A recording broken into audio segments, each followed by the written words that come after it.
Welcome to Unveiled Radiance, podcast to help you strip away fear of aging.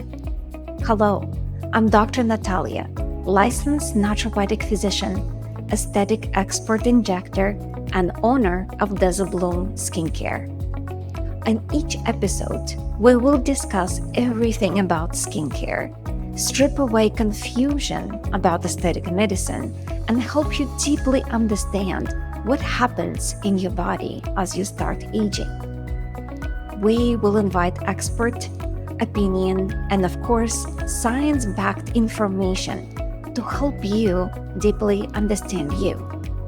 This podcast is part of educational platform called Unveiled You, which I designed for women just like you to help you understand everything, not just about your skin, which is your largest body's organ, but everything that's happened to your body from puberty all the way through past menopause, and enjoy and embrace every stage of that beautiful life.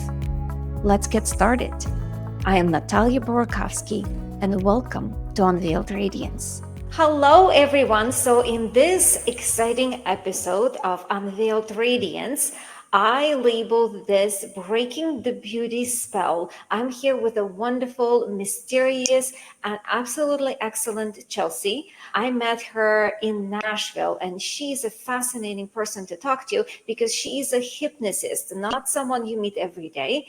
And she's young, she's extremely intelligent. I'm so excited for us to unpack this very interesting subject of our relationship with our own self-image. But before we dive into the whole nitty-gritty fun of this conversation, I want to take a moment and for Chelsea to introduce herself and to tell the audience, what do you do? How do you help women? And how they can find you, of course. Hey, Natalia, it is such a pleasure to be on this episode. We just hit it right off when we met, and I'm so honored to be a part of your mission today. So, who I am and what I do, I am an intuitive healer, and hypnosis is one of the tools that I use to help women get underneath all of the logical and conscious chatter that we go through every day, especially as women. We're really good at talking ourselves into things and out of things. When I first started therapy, I was always able to kind of talk my way in circles around the real issue, but it wasn't until I met my teacher and did a hypnotherapy session and started working with energy work and started working with all of the unconscious stuff that was going on, that I was able to get to the truth of my own anxiety. So I immediately thought, yes, I have to learn all of this. And I've just been adding tools and tools and tools to my belt. But really what fascinates me is how we are all hypnotized by the culture. And we can dive a little bit more into that. But really, I like to think of myself, especially when I use hypnosis as a tool, it's really dehypnotizing people. It's getting all that conditioning out of the way. It's getting all of those things that we've talked ourselves into, and helping. My duty to my clients is to help them become more of who they are. So that's the way that I work. I know, and that's why you and I are connected so deeply, because it's exactly the same message I try to get across of every woman I meet. And it feels like it's such a beat down concept, and it's became such a cliche. So often people filter it out, they hear it as a noise. But once you truly find yourself and you accept yourself for what you are, this is such a fantastic superpower. And before we even got in this whole episode, I remember when I told you, and you gave me this idea of naming this episode essentially Breaking a Beauty Spell, because that's exactly what you said. What is a beauty standard if it's not a form of hypnosis? So let's just chat about that. Yeah, absolutely. Gosh, if you look at different cultures around the world, everybody has a different beauty standard. There are some cultural standards where it's actually a beautiful thing to have a larger body type. There's certain cultures where it's more fashionable to be more pale, more tan, blonde, not blonde. There's so many different varying beauty standards, which means there's no objective truth to it. I think that especially with so when we watch media, when we consume any kind of media, we're partially checked out. we're zoned in on the screen, even right now. And when we're partially zoned in on the screen, we're open to suggestion. And what are we doing? We're doom scrolling. We're looking at all of these AI filtered images, especially right now. Even back in the days of TV and magazines, we were partially checked out when we were looking at all of these beauty standards. And hypnosis, in its most functional form, is when the brain takes in a piece of information and accepts it as a truth. So, by that standard, we've all kind of been hypnotized to say, look both ways before we cross the street. We don't even think about it. But nobody was sitting there going, look into my eyes, you will look both ways before you cross the street. It's been the same thing with the beauty industry. We've all just taken in these little tiny concepts and accepted them as true when there really is no truth to them. Been brainwashed to us from the very early age. So when the girl, I would talk specifically about women because that's really where the beauty standards become such a sensitive problem, right? So when the little girl first born, she really doesn't care what she looks like. She's a little free butterfly running around. I remember my daughter, she used to wear same pair of sweatpants literally for 9 months without a break. It looked worse than our kitchen rag because it was full of holes, but she loved it so much she refused to wear anything else. And she didn't care what she looks like. Now my daughter is 16 years old. So yes, we're talking about putting on lashes, not leaving her house without makeup. And I try to change that in her. But unfortunately, there's just so much noise. There's just so much societal pressure, so much social media pressure. And we can even go deeper into this concept and to really think that the beauty industry, it's really preying on female fear of feeling inadequate, of feeling like we always need to be fixed. So, what would you say to our common listener? How would they recognize the signs in themselves that they are under the beauty spell? Ooh, that's a good one. We'll put it this way. I always know when I'm out of alignment with something when I'm making any kind of decision, when there's an emotional charge to it, when there's a edginess or an urgency. This is from anything from buying a new lipstick to, making a huge coaching decision or a huge business decision. If I'm feeling emotional about it, it's probably not the best decision for me. It's probably not the most true to me. When we start getting away from who we are, we start getting more easily pulled by every ad. We start spending money very impulsively. We start looking in the mirror and we start getting immediately agitated. I actually had a moment recently. I went on a retreat and I had been in a funk for a little while and I just wasn't aware of it. And on the last day of the retreat, I looked in the mirror and I went, oh my God, I'm me. It sounds so ridiculous, but I looked in the mirror and I was like, I'm me again. There was a light in my eyes that I hadn't seen in a while. I felt like when I looked in the mirror, I felt like Chelsea, and I can't describe it any other way. If you start looking in the mirror and you start seeing somebody that you don't recognize, that's a big sign to start coming back to yourself. And it doesn't mean that you have to always look like the way you were born. I've got bright pink hair. I do my lashes. I have crafted my look to match the way that I feel on the inside. So it doesn't always have to look like how you were born, but your reflection should always let you know that, yes, this is me.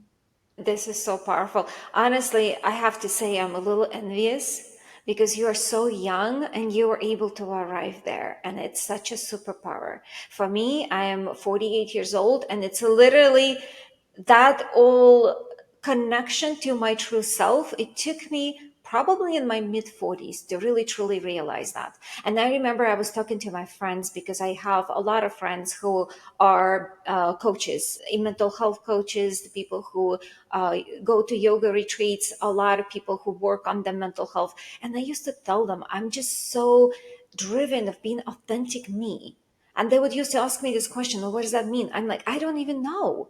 but it's just, I don't feel like myself. I feel like I'm constantly playing a role. I'm playing a role of mother, I'm playing a role of wife, I'm playing a role of a doctor, and all of that is part of my personality. But somehow with those roles, we're trying to be someone I'm not, trying to put some kind of persona forward. I really forgot who I was. So that internal work of going back to who you are, it's a bumpy road, don't you agree? And I think a lot of us get a little timid to really go on that path. How would you encourage starting to explore but not really sure what to do, where they start? Yeah, and your story is so beautiful, and blessed to be naturally young looking all of my life. So I'm 35, not terribly young, but also, yeah, I'm still in the beginning of my journey. And I'll tell you this, to your point of the rocky road, it's not a constant thing. There are days where, like I said, I've come out of about a 3 month slump of just slowly sinking out of myself, and then I had to snap back into it. So one is giving yourself grace. It doesn't mean just because you're not feeling like yourself today or for the past 3 to 6 or the past 40 years, it doesn't mean that you're not going to find yourself. It doesn't mean that you've lost yourself. It's just one of those things. We're constantly going in and out. And sometimes when we go out of ourselves, we actually come back in a whole new way. So it's actually okay to sometimes have those moments where you're kind of in this fluffy goo and you don't really know who you are. Sometimes that's actually transition. For the people who are starting that journey, who are really starting to look in the mirror and go, I'm doing everything. I'm taping, I'm tweezing, I'm makeuping, I'm painting, I'm polishing, and nothing feels good. I don't feel good about myself. I will say it's actually a very interesting road. The road coming back home to yourself. There's a lot of BS in my industry, in the healing industry, that will tell you all you need to do is just, do a weekend of inner child work where you dance and spin and play with unicorns. That's not going to bring you back home to yourself. There's a little bit of a dark night of the soul that happens in that midpoint between the time when you realize you've gotten away from yourself and the point, and the point where you go, well, then who am I? Who am I? What actually feels good to me? And I'm going to encourage every single woman from the age of 6 to the age of 600. I encourage you to go through that dark night of the soul. It's going to feel uncomfortable. It's going to feel like maybe some days you don't want to get out of bed. Some days you're just like, well, who the heck am I? I don't like my work. I don't like my job. I don't like this. I don't like this. I don't like the way I've been dressing. I don't like anything. I'm just going to stay home. And that's okay to go through. A lot of the people that I work with, I've actually had a shift in my own clientele recently because I realized that some of the people I was working with, they didn't actually want to really look in and come home to themselves. They wanted their broken toys fixed. They wanted their partner back. They wanted their job back. They wanted to have more comfort, but they didn't actually want to go through that rocky part of getting solid in who you are. And it's because of that rocky road that you were talking about that you can really be solid and stand strong unapologetically in who you are. And that is something that no amount of makeup, no amount of hair products, no amount of clothing or styling or any other thing that you could do, that's what's going to shine through and make all of those things that you do to then make the outside match the inside really click.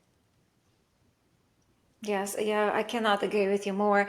When we truly find our inner strength, our inner light, that's really what beauty to me looks like. And I try to explain my patients when they're sitting in a static chair next to me. And again, I'm not trying to advise people to just completely stop taking care of their skin and just go all natural. That's really not the point here. So you can certainly wear your makeup and red lipstick and do Botox, but you just do it from the point when it enriches you, not hides you.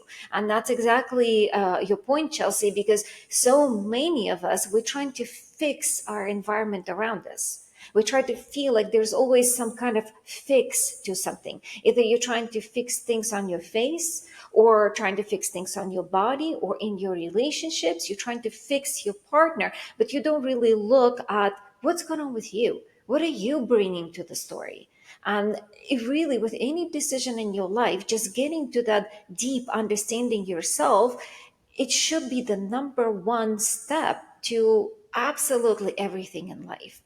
And every time when I talk to women about how they age, how they envision their beauty in themselves, and like you said, I'm not going to look like I was in my childhood. I have pink hair, I have a different image. Absolutely, we cannot look like ourselves. Like for example, in me, I'm going to be entering menopause soon. I don't want to look like I was in my 20s. I will never look like that. And yet, so many women also cling to that old image. To me, I think a woman, it's like it's water, it's adaptable. Sometimes it's okay to be a tidal wave, and sometimes it's okay to be a still lake. But either way, you're transitioning to your life season, and you should really love yourself enough to allow yourself to transition to this new season. Either it's your outside look, or your body, your mind, and soul transitioning through it.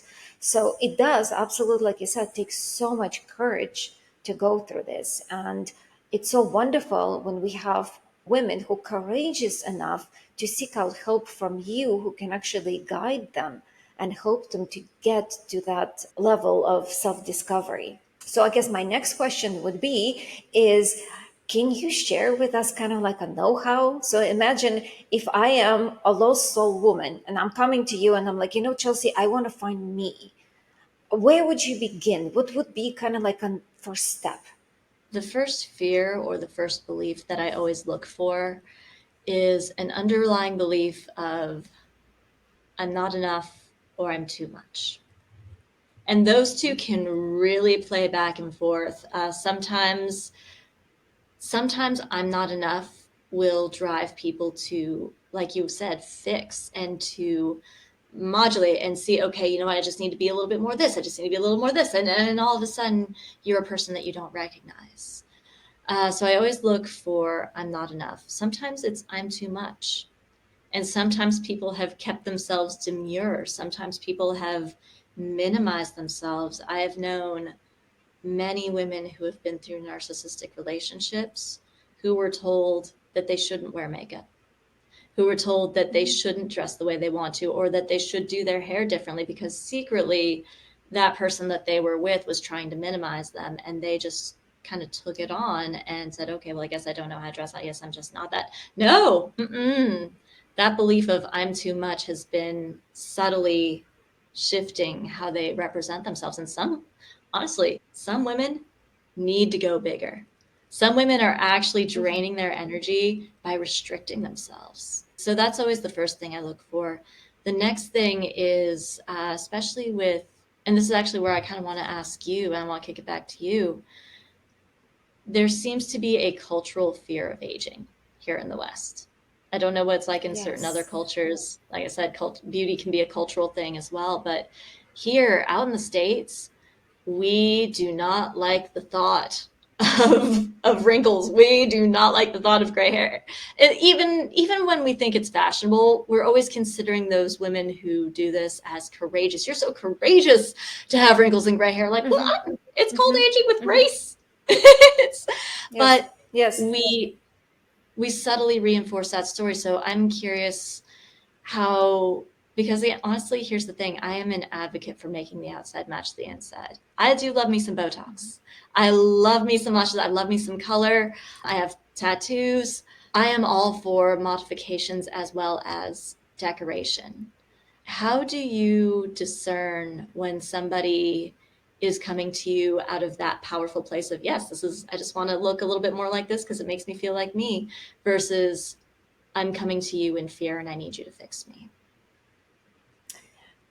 That's not an easy question to answer, truly. It does require a lot of deep work. And that's essentially why I developed the Unveil You platform, because I only have limited time with every woman that sits in my chair. And sometimes just spending a few minutes with her is enough for me to unlock that fear and to see that there she is certainly suffering with that, aging syndrome, that aging fear. And we can kind of address that. We can start the conversation. I can at least unlock that thought in her head that, wait, maybe I should reflect on that. Maybe I should stop. And subtle messages, what I see is when the woman picks up a mirror, because every consultation I start in my clinic with what I call mirror exercise. I give them a mirror and I said, tell me, what brings you here? What bothers you?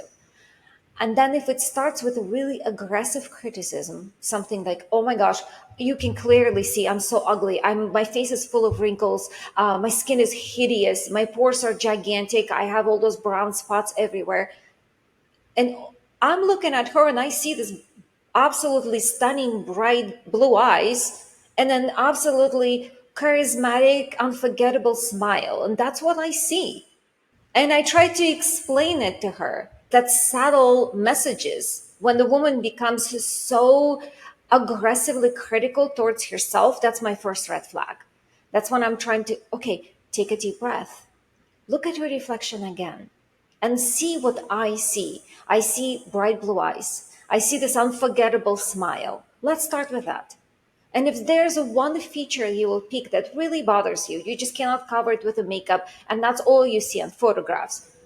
That may be one wrinkle between my eyebrows. I see it in every photo. It just absolutely drives me nuts. Yes, we can address that, but not to the point when there's no longer any wrinkles and a woman still sees imperfections. She's just seeking imperfections. It's almost like she married to her imperfections and they no longer even present, but she still wants to see them. So that's really the red flag for me, that thinking she really needs more. The aesthetic treatments can no longer help her because we're fixing something that doesn't exist.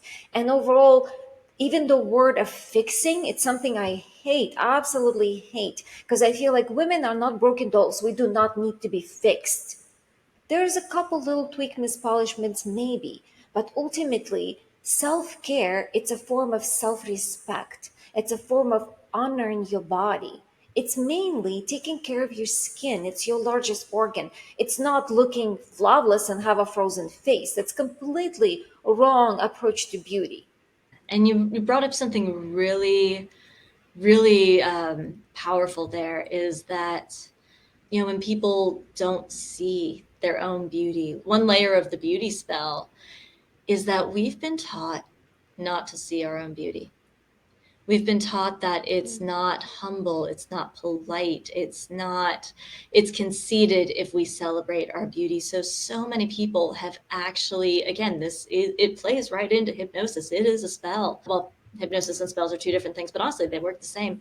We have created this hypnosis and culture that has literally blinded women to their own beauty. And that's part of the undoing that needs to happen. Is no, no, no, no, no, you need to, like, it is okay. It is not only okay, it is necessary, it is joyful to celebrate the things that we do like about ourselves. Yeah, I cannot agree more because ultimately recognizing your own beauty, it's not vanity. It's not meaning that you're going to tell another woman, I'm prettier than you. No, you're just recognizing yourself of what you are. And I absolutely strongly believe from the bottom of my heart, every woman is beautiful. And I remember when you and I had this conversation on the phone, I told you about really long time ago, they did this test, a psychology test on young children. And they showed them photos of the most beautiful women of their era. So they were photo models, actresses, very famous women, undeniably beautiful by societal standards. And there was a picture of their mother, and every single child picked the mother because she Yeah. is, in the eye of a child, the most beautiful woman. And that's kind of, to me, proves the point that every woman is beautiful. Even with her little quirks and imperfections, she's still beautiful. And I believe that number one message what I try to deliver every woman, that skincare, that's really should be with you for the rest of your life. And it's not because you're vain. It doesn't mean that you're trying to prove to the world you're better than other women next to you, but because you just want to honor your body, the body's largest organ. And then ultimately when you feel good in your skin, not pun intended, like physically and emotionally, you feel good in your skin. I really feel the woman just opens up to the world. And when she does, she can share her energy, because of female energy, it's such a powerful energy of love and care and warmth. And we just need so much more of it in the world. Would you agree? Absolutely. Yeah. I mean, gosh, I could end this conversation right there, and that would be the most powerful thing that you could say. I really, Mic drop. I cannot, I physically cannot improve upon that statement. I'm not even going to try. Everything that you said is just absolutely true. Uh, you know what? Maybe that's why I've got nothing to add, because you just spoke the truth. Well, what I think you should add, let's kind of bring it back to the beginning. We talk about a beauty spell, right? How society put this hypnosis on women.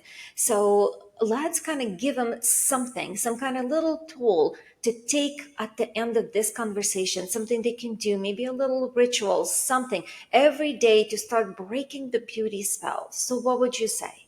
Yeah, I've got a couple of ideas there. One, the truth about hypnosis is that you can be hypnotized without your knowledge. Most of us have been in many, many areas of our lives, but you cannot be hypnotized without your consent. If you do not agree to take on society's view of beauty, now you can agree with it if it authentically means something to you. Again, skincare is one of those things that is not only marketed to us, but is also really highly beneficial. When it comes from a place of being comfortable with taking care of your skin, you can agree with it, but always question. Always question first whenever anyone tells you what is beautiful, especially if anybody wants to comment on your appearance. Question that. That's all you have to do is that true?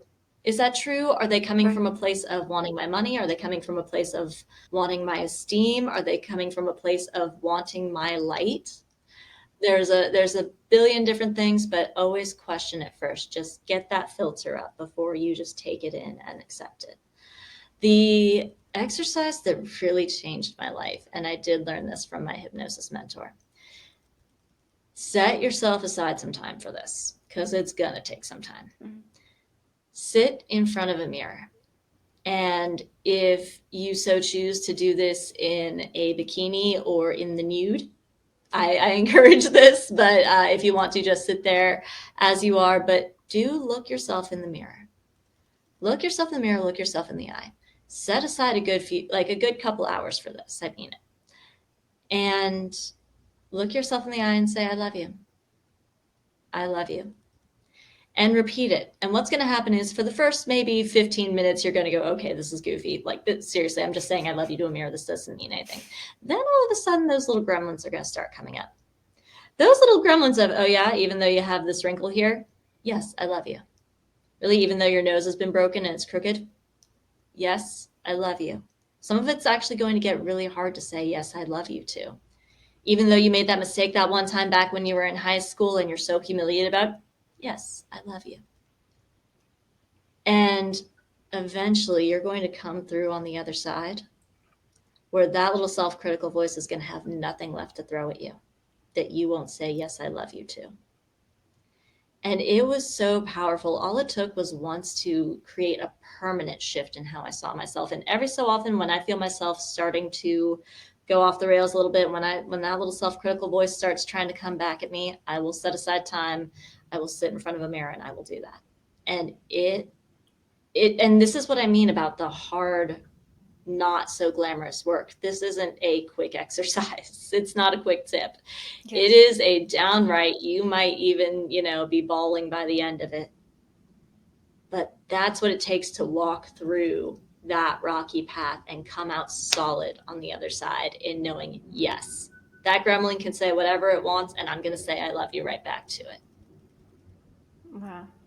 That is a fantastic advice, and I absolutely love the idea. I would admit I'm actually going to try it. I cannot imagine the shift you can experience when you really sincerely engage with that exercise. When you just, at least for once, be completely honest with yourself. and you can create really, truly miracles.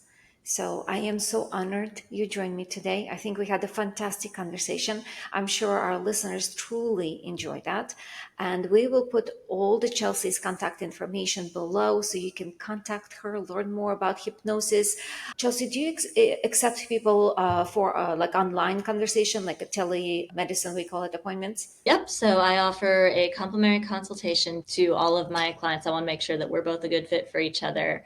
I work over Zoom as well as in my home. So if you're local to the Nashville area, yep, we can absolutely do in-person sessions, or Zoom works just as effectively. Hypnosis is happening within your own mind. I'm just here to hold the flashlight, as well as the Yeah. energy work that I do. It works perfectly over Zoom. And to your guests, I would like to offer a special discount when they call in and ask me for a consultation. So just go ahead and go to my website, book a consultation, and let them know that you found me through Natalia and through this particular episode. And I will be happy to offer you a introductory rate. That's fantastic. We'll definitely put all those details below so you guys can follow Chelsea on social media and stay connected. We would love for you to go to unveilyou.life website and check out our Beyond Mirror course, because that's where we really uncover that relationship with your self-image. We talk about mirror anxiety and so much more. And we have some other meditation and tools for you to help to shift your perspective and help you to soften the gaze and become a little self-critical. We don't want to create something out of you that you are not. We actually want to show you your way to yourself.